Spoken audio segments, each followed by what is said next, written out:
previously stated, this property did serve as a temporary ponding basin.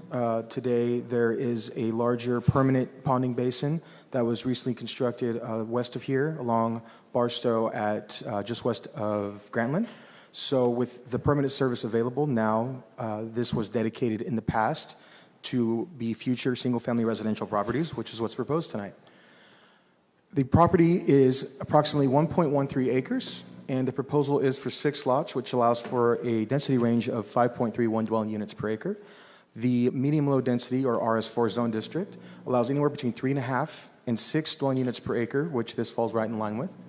There are some landscape setback requirements along both Veterans and Barstow pursuant to the West Area Community Plan. There are policies set in place that Veterans has a minimum 30-foot setback, which is provided, as well as any collectors, in this case Barstow, to be at 15 feet.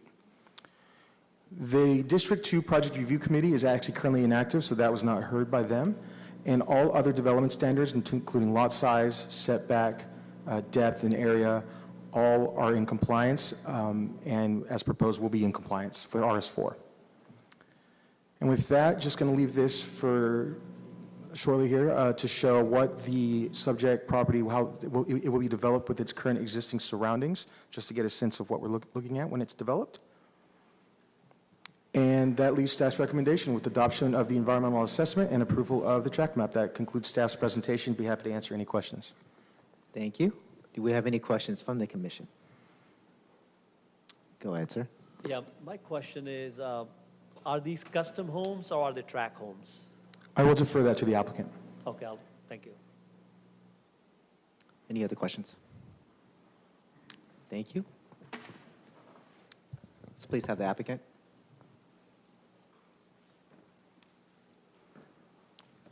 Good evening, Planning Commission. My name is Ernie Escobedo. I'm here to represent the developer DeYoung Properties, and we also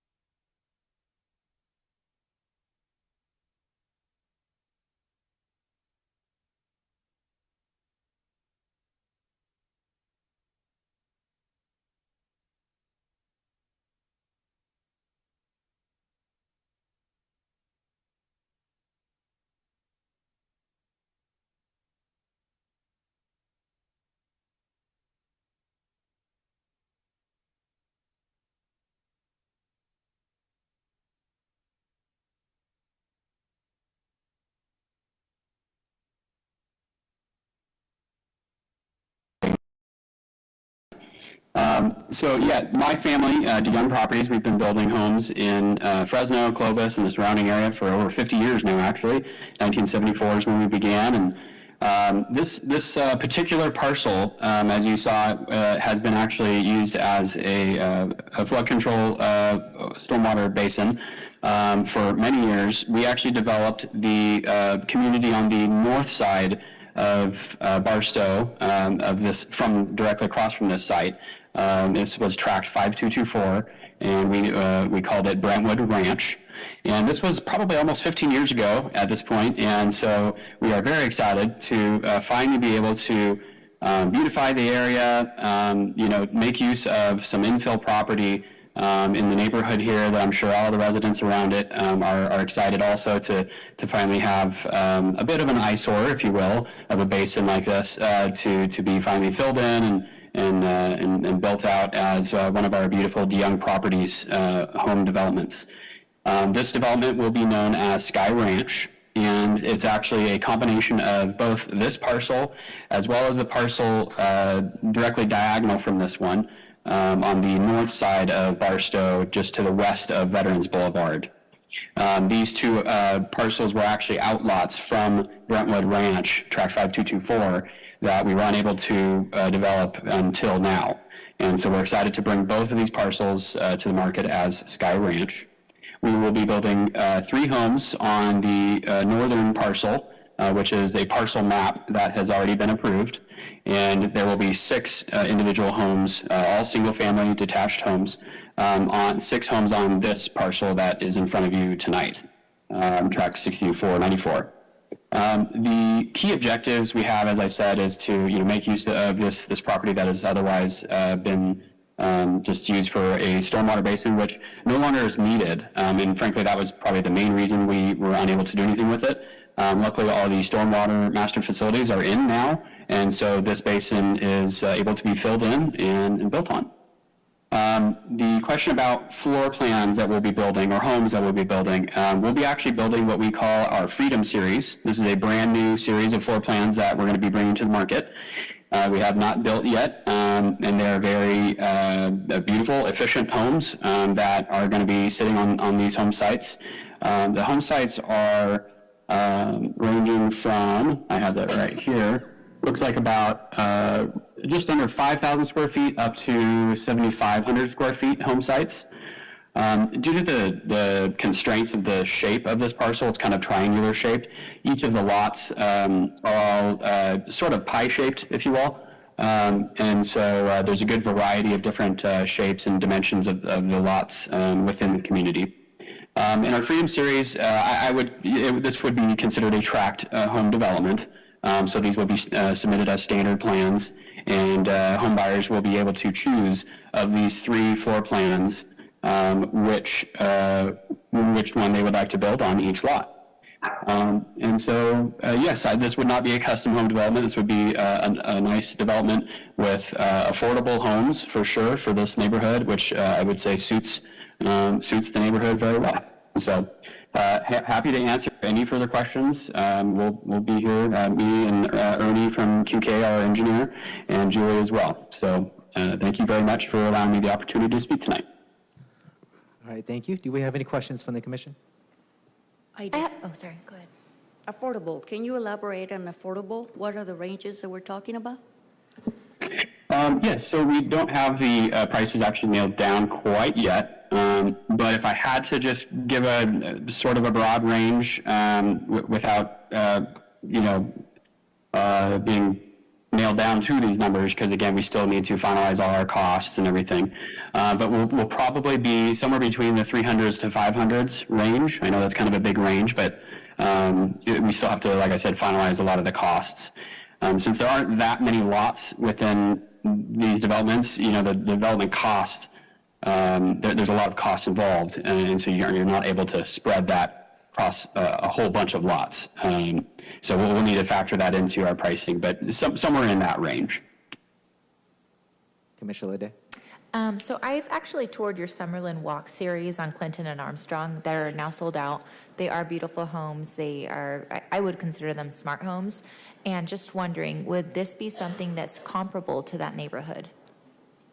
Yeah, great question. And thank you for touring our development over there. The series of plans that we're building in Summerlin Walk, which we pretty much just wrapped up, is what we call our Discover Series.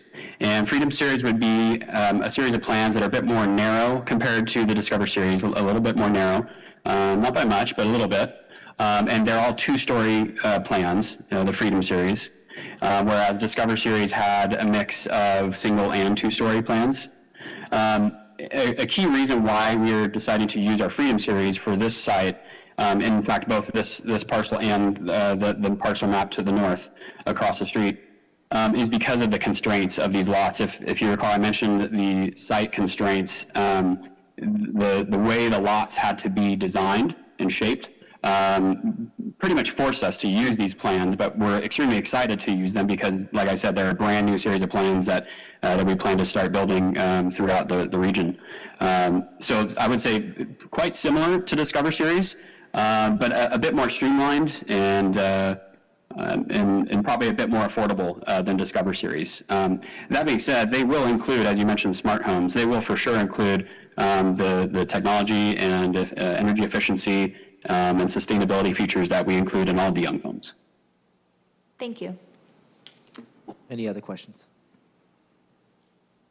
All right, thank you. Thank you. I did also want to say we did review the conditions and we approve all of them, and we just ask that you approve the truck map. Thank you. Sounds good. Thank you. Please note that Commissioner Kreiner is in attendance too. We'll go ahead and go out to the public. Do we have any individuals who would like to speak in support? Any individuals would like to speak in opposition? All right, go ahead and close all public comments and bring it back to the commission. We have any comments, questions, motions? I just have a comment, please. My comment is actually Veteran Boulevard. It's a beautiful neighborhood, actually. By the way, it's a long, after a long time that was built. She's laughing. So that Veterans Boulevard has made commuting so easy between communities. So just to build more homes, where there's all these dirt lots, I think that's a great idea, especially with the beautifying, because that neighborhood keeps on getting better and better. It looks really good. So yeah, so thank you. Yeah. Any motions? I'll make the motion Okay. to approve.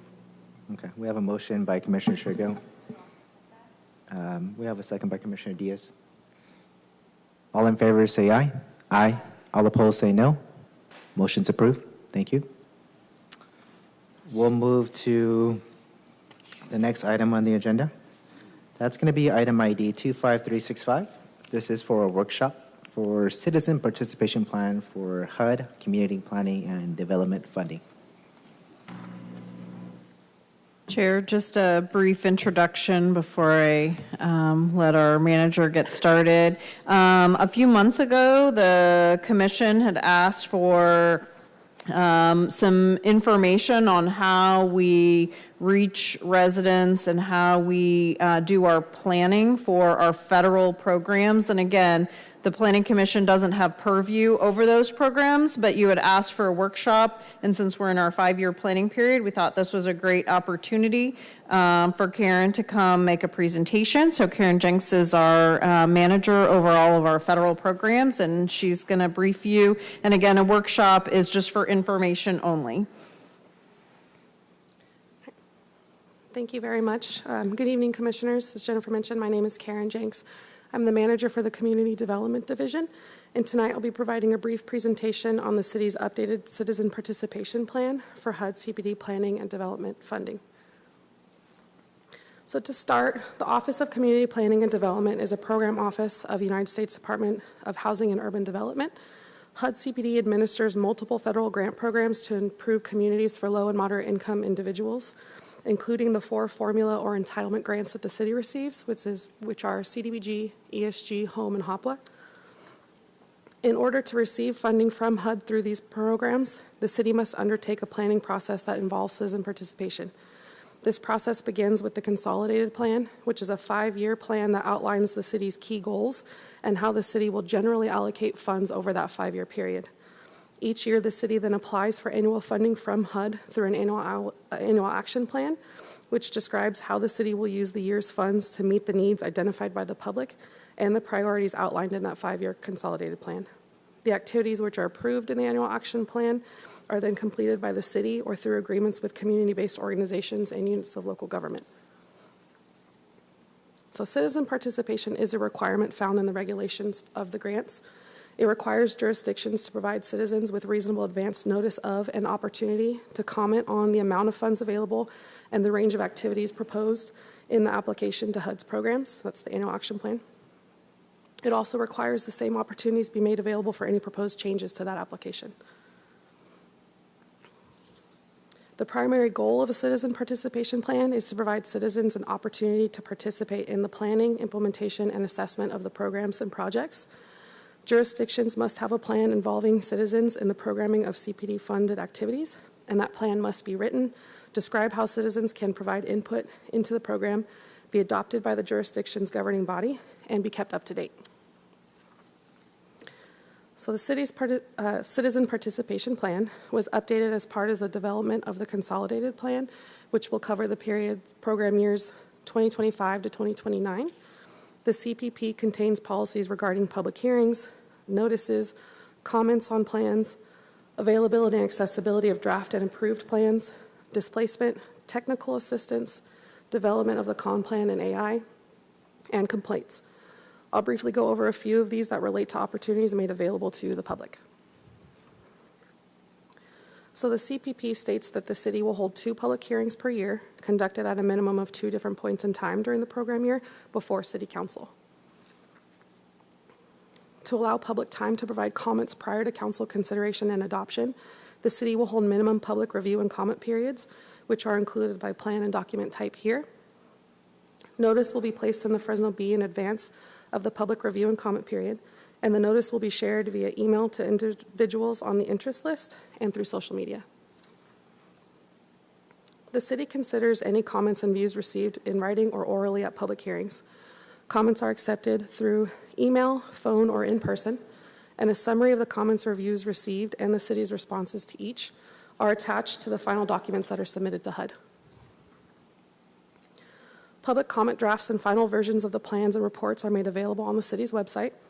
Hard copy of all draft documents are available at Planning and Development Department and upon written request. Once approved by council, the drafts become final versions and replace the previous draft versions on the city's website. Physical copies of all final documents are available upon written request. So the city followed this updated citizen participation plan for the development of the 2025 to 2029 consolidated plan and AI. To develop the draft plans, the city gathered input from residents and stakeholders regarding housing and community development conditions, needs, and opportunities in Fresno. To do so, the city hosted 8 meetings, held 17 community stakeholder interviews, 2 focus groups, 2 pop-up events, and developed a community survey. The city shared the opportunities to participate in a community meeting or to complete a survey through notice in the Fresno Bee, posting on the city's website, as well as a project-specific website, email marketing, social media posts. We also printed door hangers and distributed them to houses within a 1-mile radius of each of the community meetings. And we also posted yard signs at each of the meeting locations as well. Following the data analysis and community engagement process, the city drafted the 2025 to 2029 Con Plan and AI.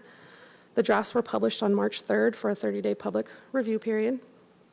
Copies of the plans were printed and distributed to the Planning and Development Department, libraries, and community centers. The opportunity to comment was publicized through, again, publication in the Fresno Bee. An email was sent to the city's listserv of individuals interested in housing and community development, and the opportunity was shared on social media. So there are multiple ways in which individuals can provide comments on the plans. They can visit the project website. They can submit comments via an online survey. They can email our division. They can call, text, telephone, or fax. They can submit comments by mail. And then finally, they can participate in the public hearing before council, which is currently scheduled for May 1st.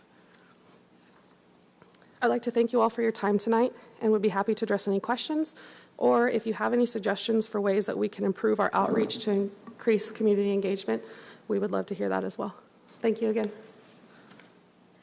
May I? Yes, go ahead. Thank you. Wonderful presentation.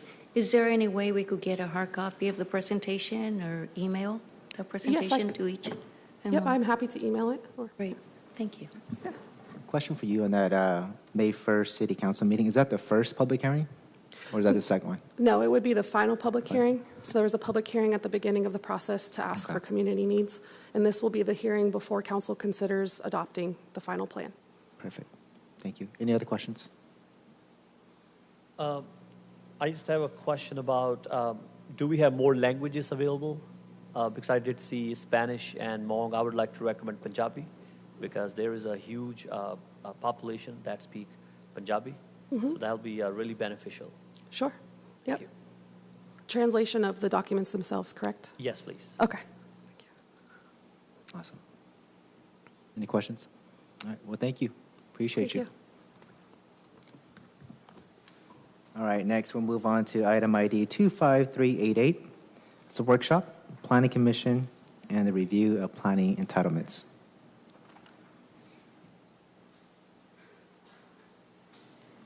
And we're blessed to have Jennifer present tonight. We're actually going to have a couple presenters. I know you love it when I come up here, so I'm going to put on my teaching hat, and I enjoy doing this part very much. So as we committed at the beginning of the year, we would, on short meetings, we would make sure that we would have training opportunities. If you recall, last year, those of you who are with us, we did a pretty long training on how to read the development code. And tonight, we really wanted to focus in just on one section, which is Part 5, which is the authorities section of the development code. So I'm going to start off, and then I'm going to kick it over to Israel, who's actually going to walk through each of the development types. All right, so the goals of tonight's workshop really are to provide a review of what are the planning authorities, who are the planning authorities, the role and the purpose of each of the bodies, what types of entitlements and applications that we process, and what does that process, that planning review process look like. So as I stated at the beginning, Part 5 of the Development Code identifies several bodies, officials, individuals, administrators with specific responsibilities who might have a role of reviewing, recommending, taking action on different types of applications or permits. The City Council is our highest legislative body. They can initiate, they can consider or adopt amendments to the general plan, the zoning map, the development code. They can consider and make other land use decisions on entitlements and hear and decide appeals of decisions that are made from this body. The Planning Commission is generally an advisory committee, but sometimes you're the review authority. The body consists of 7 members who are appointed by the mayor and approved by the City Council, and you recommend actions on various planning issues, such as plan amendments, rezones, or appeals of staff decisions for development permits or conditional use permits. The planning director, or my designee, so when it says planning director, it's really the staff, right? So when you see planning director, I am not doing the work. I have a huge group of really talented planners who do the work on a daily basis. But ultimately, when it says planning director in the development code, I'm making that final decision as a group based on our policies and procedures. But the planning director is responsible for maintaining and administering the development code, including the processing of applications, review of applications for permits for conformance with the code. So primarily what we're looking at is, does an application comply with the requirements in the code when we review?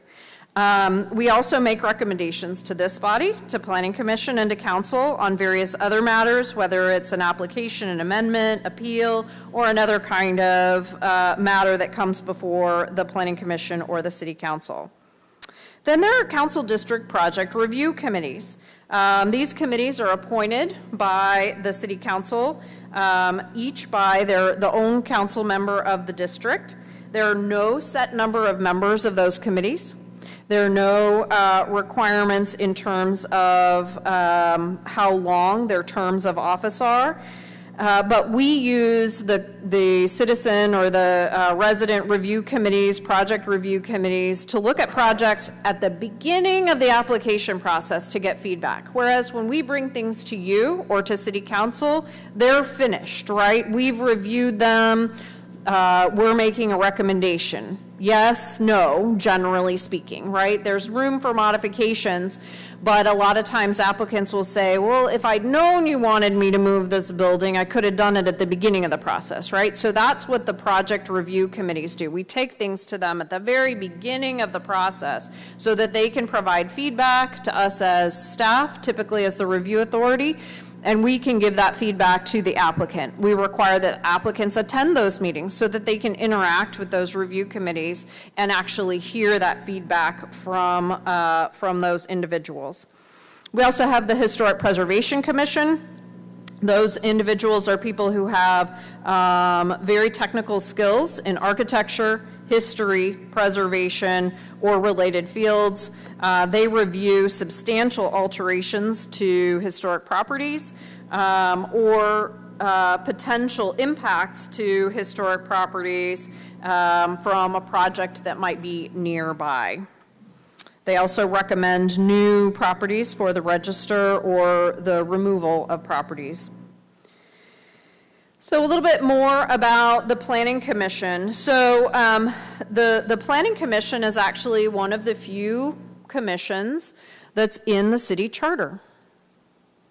And it very specifically says that this body is appointed by the mayor. It's approved or ratified. Your appointment is ratified by the city council. And you have responsibilities that are delegated to you by the city council. And those are delegated through the form of the development code. So the development code very specifically says what kinds of projects you review and at what level.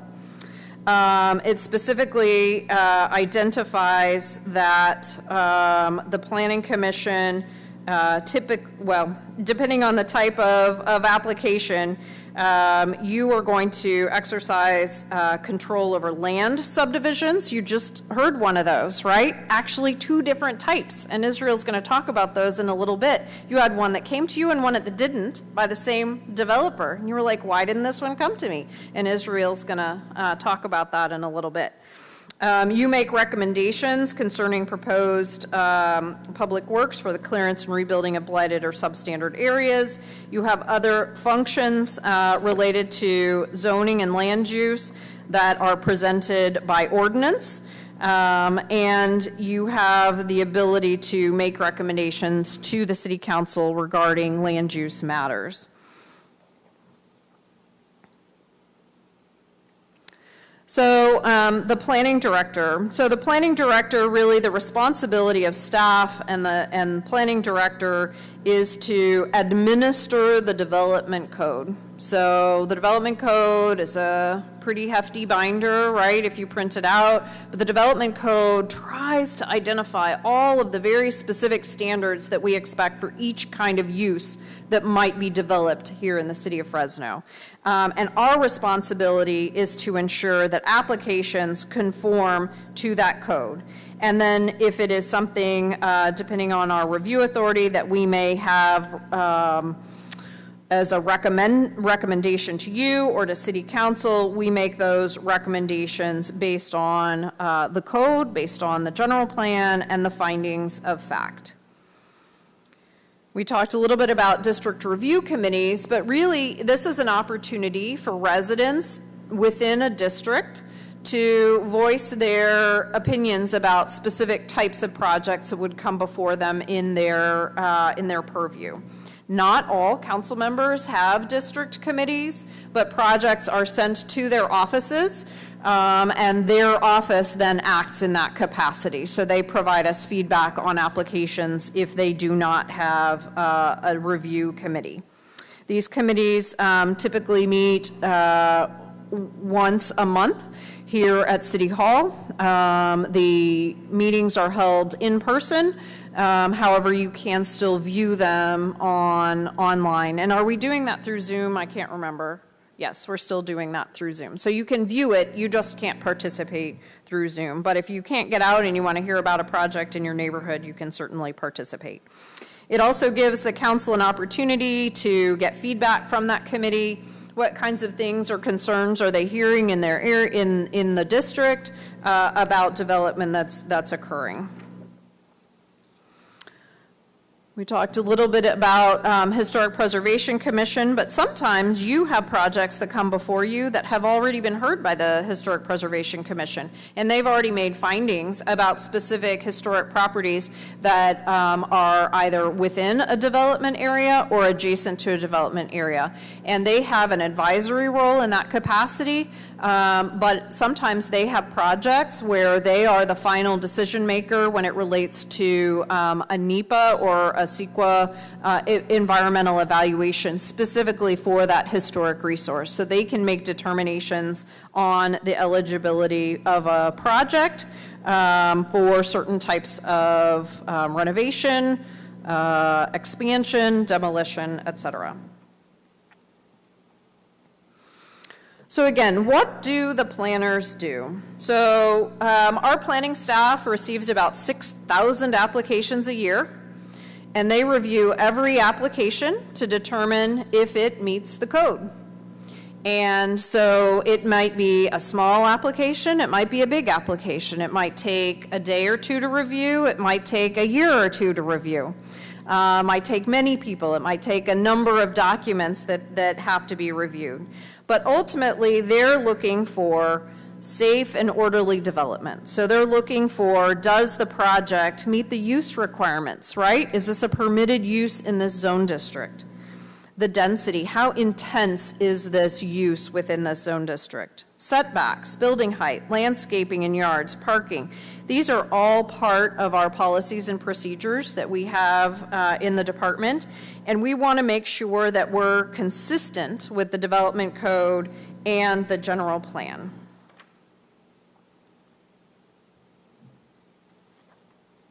So before I kick this over to Israel, who's going to walk through some of our planning entitlements, I'm going to do the next 2 slides and then turn it over to you on zone clearance.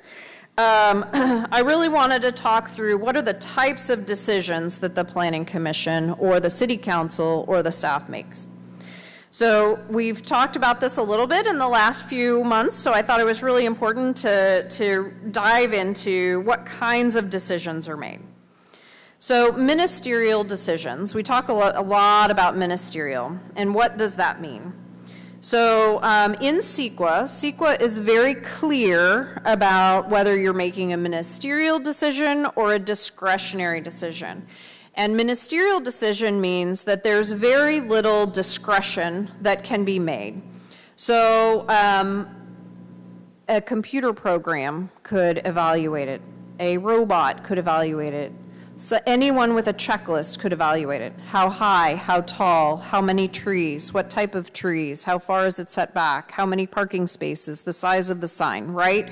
So these are all very concrete yes, no, black, white decisions that are made by a person who's reviewing the code, who knows all of the requirements. So an example would be the building code. The building code is a ministerial decision that the city makes on a regular basis. There is no discretion by an architect or an engineer who's reviewing a plan that's being submitted. Does it have the structural capacity and soundness to support the weight of this building, right? So that's a ministerial decision. So it doesn't require a CEQA or an environmental review. Planning the same way. You have a strip mall, there's a business coming into that strip mall, and you're going to decide, is that a permitted use, is that not a permitted use? It's a hairdresser or it's a shoe store that's going into this strip mall. It's a permitted use. There's not a lot of discretion that occurs in that decision, and it's not going to have an impact on the environment. So it's a ministerial decision. Then there are 2 types of discretionary decisions. One is quasi-judicial. So when staff or you or the council acts as a panel of judges, you're determining the merits of the case. So when we're talking about a quasi-judicial matter, that you're going to be making a decision on, it could be a minor deviation. It could be a variance, right? You're having to make findings based on the evidence that has been submitted to you by staff in written form, by oral testimony, by your experience as being members of this community. Those are all evidence that gets entered into the record, and you are acting as judges, and you're setting a precedent, you're following precedent, you are essentially like you're on a judicial TV show, right? So think about that process that you've made. Hey, let's make this finding. 2 weeks ago, we worked really hard on making findings, right? What is the evidence in the record to support that? And why do we do that? Because your decision could be challenged in a court. And so we want to make sure that we have the evidence that's in the record that supports the decision that you made. So those are quasi-judicial discretionary decisions that you make. Sometimes you make, and primarily this is a recommendation. It's very rare that the Planning Commission would be the final decision maker, and actually I don't think you are at all, for discretionary legislative. So think of, you're creating legislation, you're writing laws. So, a development code amendment, a plan amendment, you're writing a new specific plan. That's a legislative act that you're creating law. So when you change the words that are in the code, we had an item that came before you a few weeks ago, probably 2 meetings ago, you were changing or you were considering changes of the words that are in the law, in the development code. That's like a discretionary legislative act. All of these are in a handy-dandy table that Israel passed out to you earlier. I do not like the new way it is printed. We went to a new format, and I don't like it as much. I'll just share that right now. But it's Table 154907, Planning Permits and Actions. And it was intended to act as one nice large table, but it's been split up because it didn't fit online. So it gives you one column is the proposed activity. It tells you what kind of activity is it, what kind of permit is required. Is it a development permit, a zone clearance? Is it a minor deviation? What type of decision is it? And that's what I was just talking about, ministerial, quasi-judicial, or legislative. And then it tells us, which I think is the best part of this, who's the advisory body, who is what's called the review authority, or typically the final decision maker unless it's appealed. So the review authority is the person who makes that final decision. The appeal body, who is it appealed to? So if I'm the review authority, the planning director is the review authority, the planning commission is the appeal body. Is there public notice that's given, right? And how is that enacted? Is there a public hearing, and where can it be found in the code? I use this table a lot, and so hopefully this will be helpful to you as you think about different kinds of applications that come before you. So the next thing that I wanted to talk about before I turn it over to Israel. So when we make determinations and we say that yes, this is permitted, or yes, this is conditionally permitted, or we put requirements on a piece of property, we are giving a land use right to a piece of property. We're not giving it to a person or a corporation or the name of a business. We're giving it to the land. And so we are entitling that land with a right that they have in perpetuity unless for some reason it's taken away, right? So it is very important when we review and we think about decisions, it's not about the people who are standing in front of you today.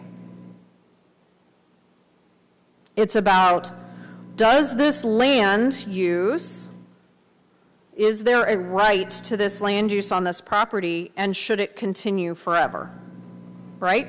So whether that's an alcohol permit, whether that is building a new office building, or allowing a certain use in a location, you're giving that land use right to that piece of property. And your land use attorney is a really great person to ask questions of in advance of a meeting.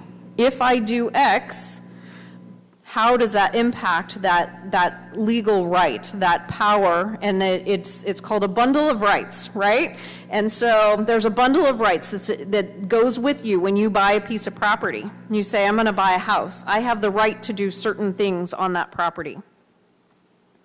And you expect to continue to have those rights. Kind of like when you start college, you get the book that says, here are the courses you have to take to get your degree. And when you're a senior, they can't change that, right? So when you get an entitlement, that is your right, and you hang on to that as the landowner of that property, right? And so that's what's really important about giving that property right away as staff, as planning commission, as city council. It's not about the who, it's about the what. And I say that a lot, and I know I'm kind of sound like a broken record, but it's really important in the long-term legal framework of what we do as the city. And with that, I'm going to turn it over to Israel. Do you want my big print version, or you're going to use your? Okay. Good evening. Yeah, so I want to go over the application types that we process in the planning department. As Jennifer mentioned, we process thousands of applications per year. The zone clearance is probably our simplest application type. We process, I don't know, probably at least 20 of these, if not more, a day. What would be a typical zone clearance application would be, can I have this an existing building, vacant building, they want to put in a lender, or they want to put in some sort of office use. And so the staff at our front counter, we confirm that the zoning allows that typical use. Another type of zone clearance that we get is for a home occupation. We have like a list of like 2 or 3 pages of various home occupations that are allowed at your house. Home occupations include, there's many numbers of them, but there's like a landscaper, there's home, not bakeries, but the people that cook at home. So there's any number of type of zone clearance applications. And I would like to reference the handout that I passed out earlier. Pretty handy. We use it, pretty much every day. So it's the second page of the handout. Zone clearance. Who's the review authority? The director. Is it appealable? Yes, to the Planning Commission. Is there a public notice? No. Public hearing? No. And where are the requirements of the zone clearance? So how do we review that zone clearance is within Article 51 of our development code. So that was zone clearance. Development permits are a little bit more intensive, or a lot more intensive than a zone clearance. Development permits are for building on a vacant piece of property. Typically we get, commercial development, office, industrial.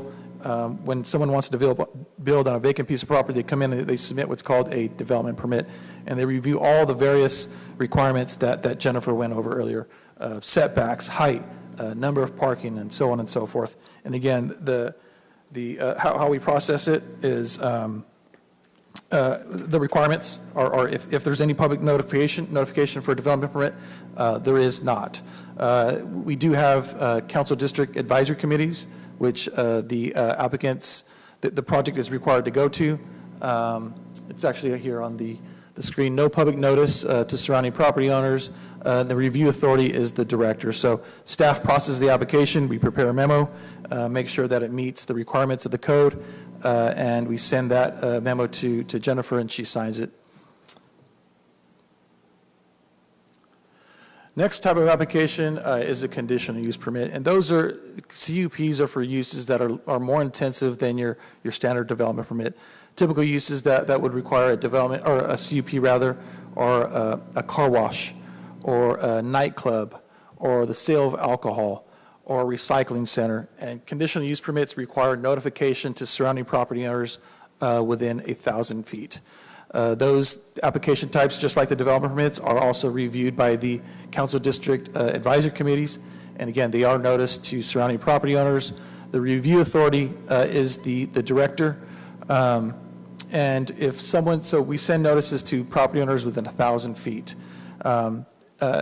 So that gives the neighbors within 1,000 feet, or actually throughout the city, to appeal that application. If it's appealed, we try to work it out with the person that's appealing. Sometimes it's a neighbor that appeals, or sometimes it's the applicant. We try to work it out to see if we can, fix whatever the issue is. If we can't fix that, then it comes before the Planning Commission. And the Planning Commission makes the decision on that, and that decision can actually also be appealed to the City Council. The next application type is a variance, and at the last meeting there was an application for a variance. So the classic example for a variance is, at least what I learned in school, was if there's a large, say you have a residential lot and there's a large boulder, in the rear of your house, or rear of the lot rather, that you can't build on. And let's say someone wants to put a swimming pool in that area where the boulder's at, and they can't build there. So, and they want to build it somewhere else that doesn't allow that. Because there's something unique to that property, the large boulder, they would apply for a variance to, allow them to build a swimming pool in the backyard where typically it would be where that boulder's at. So something must be unique to that property in order for us to make the findings to approve that variance. Unique to that property that's not unique to other properties in that area. It's actually, it's reviewed by the Council District Advisory Committee. We send notices to within 1,000 feet, and those variances can be appealed as well. Plan development permits, you see those from time to time. Those are typically approved with a subdivision map. You'll see those a lot with properties that are, I would say, somewhat maybe difficult to develop. It's an odd piece shape of property, or the developer wants to get more density than what's, if it was a conventional, standard subdivision, they file what's called a plan development. You typically see gated developments with private streets, and I think, we had a recent project here that had reduced setbacks, and it's processed the same way as a conditional use permit. Notification to neighbors within 1,000 feet. It's approved at the director level, but it can be appealed to the Planning Commission.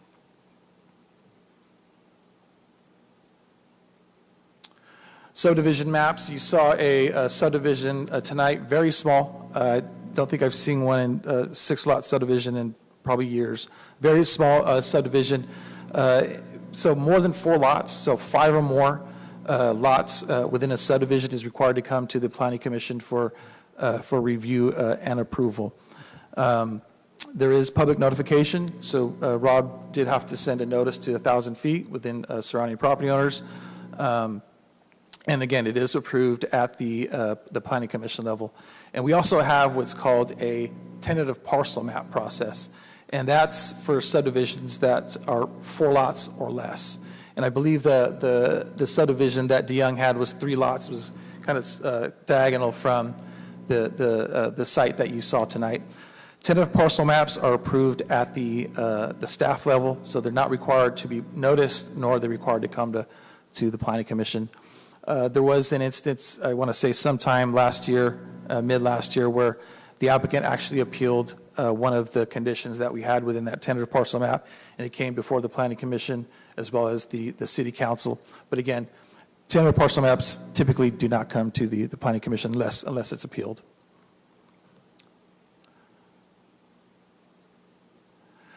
Text amendments, rezones, and plat amendments.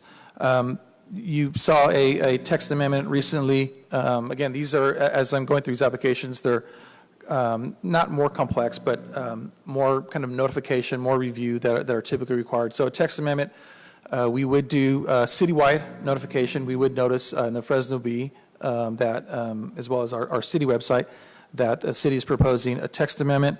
We also take it to all of the council district advisory committees, all the active ones.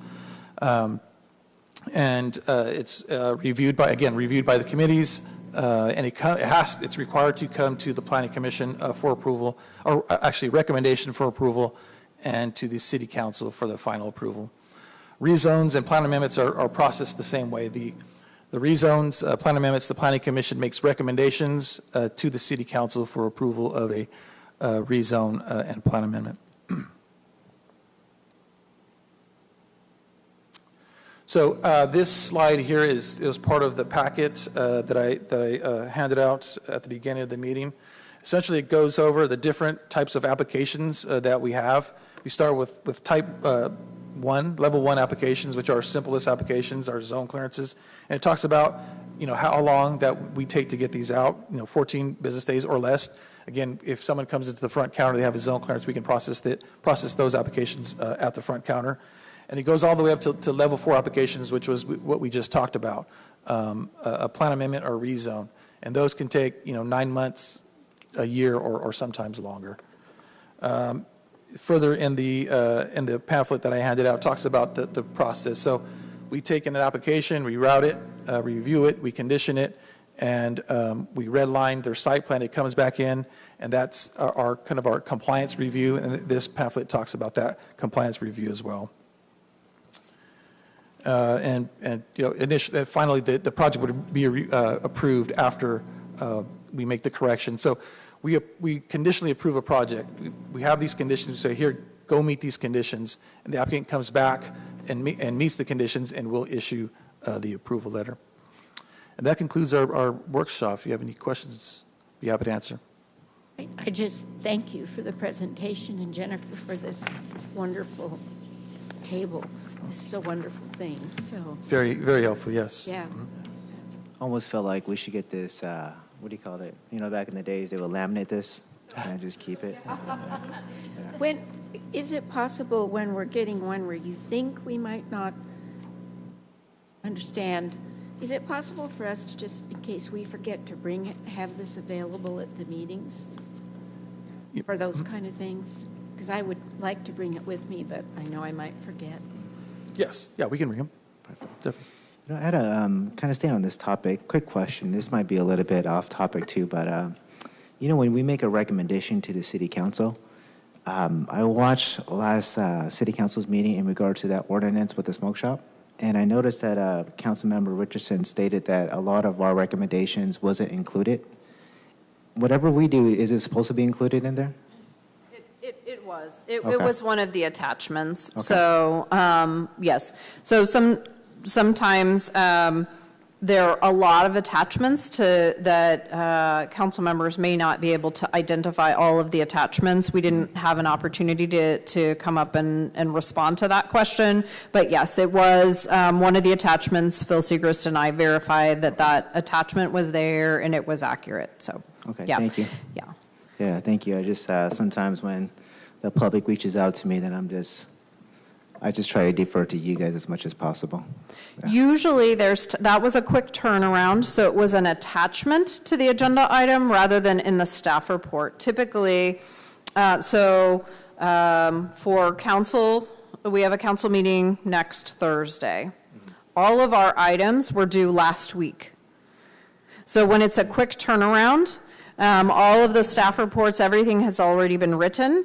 And if we're doing a back-to-back planning commission and then city council, we drop in an attachment that has the resolution of what you did. So what happens after you make a determination is there's a resolution, and you'll see it in your minutes, right? What the resolution, I sign those resolutions as the secretary to the planning commission. What did you decide? What was your vote? And I sign those, and that's what goes into the formal record when it goes to city council. Gotcha. All right. Well, thank you, Jen. Appreciate it. That's very good. All right, any other questions? Any other topics you want for a future meeting? Can I, actually, I do see for level 1, ADU, that's actually a huge topic. People are trying to save land. So they're trying to, add ADUs behind their backyards. Is it a hard process for people to do that? Well, I will say it's super easy, and our assistant director is also has done this in another city where she said it's super hard and that our process is way easier. But it is there's a couple ways that an accessory dwelling unit can be placed on your property. You can either do a custom, or you're buying from a product from a company. In that case, you come in, you give us a site plan. Where am I going to place this? We make sure that your setbacks are appropriate, and we say, yes, that's fine, and that goes on to the building division for them to determine whether or not it meets the building code. We also have free to the public already developed plans. So we have 5 plans, 3 different facades, and you can come and you can get one that's already been plan checked by building. And again, you're saying, hey, here's where I want to place it on my lot. We verify that it is the appropriate location. Building verifies that all the connections can be approved, and it's a minimal fee. What is the fee? $370. So it's a relatively minimal fee. And again, we're trying to encourage folks to put ADUs on their property. We've seen a really slow ramp up, but all of a sudden it's kind of finally taking off here in Fresno. Yes, ma'am.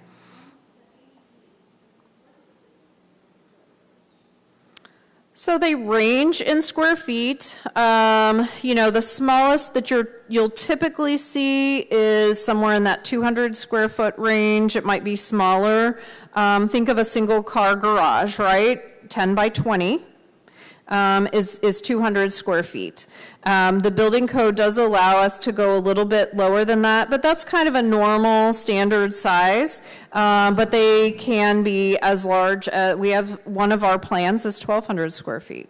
So they can range in size. They can be second floor of a garage, right? It can be in a number of layouts. You can have one junior ADU, which means it's a part of your home, like think of a in-law suite within the inside or attached to your property. And then in the backyard, it was one, and I think it's two now by state law, right? You can have two standalones. So you can actually have 3 ADUs on your property. One junior ADU as a part of your home, and then 2 standalones in your backyard.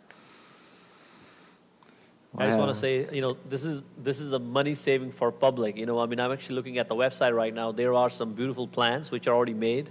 Because we, in this world, we have only enough land, right? We cannot make new land, except if we want to go to the Mars. But thank you for that. Awesome. Yeah. Any other questions? No, I just have 5 more years before my daughter turns 18, so I'll definitely look at the ADU. Okay. Good plan. Yeah.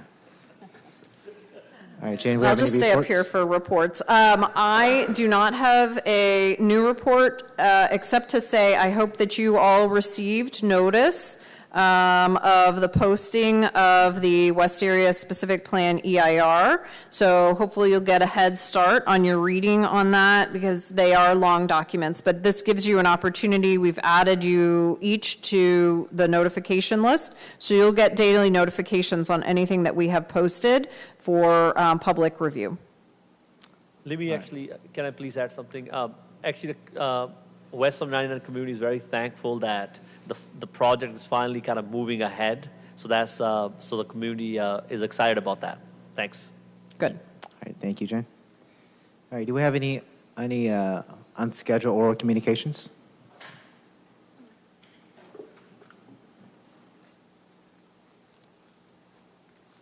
Please state your name, address, and you have 3 minutes, miss. My name is Brunette Harris, and I'm with HEAT. Once again, we're here, your annual action plan and your other plans that they have, they didn't have a community meeting. So we want to know, where did they come up with these plans from? They had one meeting at Maxey Park. We went, only 4 people were there. We asked the question, what happened to the community? They said, oh, we did. No, you didn't. A lot of people in the community didn't receive anything. They're still doing the same thing they've been doing. They make an annual action plan, substantial plans, and we have given you what HUD federal guidelines are. So now you're putting us in a position where we have to write DC, because we're getting sick and tired of it. Now the city needs to be audited, because this doesn't make any sense. We're tired of it. They're in our area constantly. You're building on land that has been, I say it's right there next to Hyatt Park. Nobody seems to go out there and see what's going on. All that area used to be a dump. They digging up crap in the dump. Mr. Cryer, if you are aware of Southwest Fresno, you know that was a dump in that area. They're building houses over there. They done dug it up. We're tired of it. So now, I guess we're forced to do something we do not want to do, because this doesn't make any sense. They're not having community meetings. They're doing basically what they want to do. Now, when we came in here, that project that you had out there for North Avenue, when those gentlemen came in, Jennifer sent that straight to, we seen it on television, to City Council. There was supposed to have been another meeting. And how it went there, we don't know. This is what we get in Southwest Fresno. Then they want to get up and stand up and say, oh no, that's what we did. And when we sit down, it's like we're not telling the truth. There's things that we have better to do than to keep running up here to these meetings and telling you guys, you're coming up with things to do in our community, and we do not have a say. HUD tell you you have to. So no, now we have to write HUD in both places, San Francisco and Washington, D.C. If they take all the fundings from District 1 to District 7, we don't care, we're tired. It doesn't make any sense. Thank you. Any other comments? I would say May 1st, City Council, they will have that discussion in regards to the HUD, so make sure you guys are in attendance too. May 1st.